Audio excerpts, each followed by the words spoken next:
Hey kids, I'm Batman, and I'm here to talk to you today about microwave safety.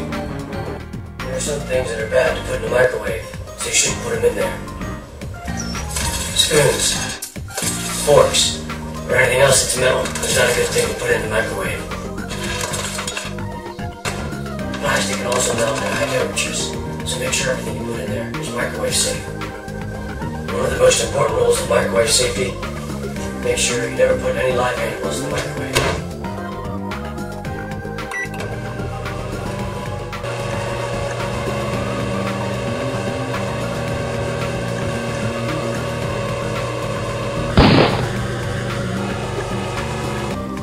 So remember kids, be careful of things you put in the microwave. Otherwise, bad things can happen. And I won't be there. There's some bad things.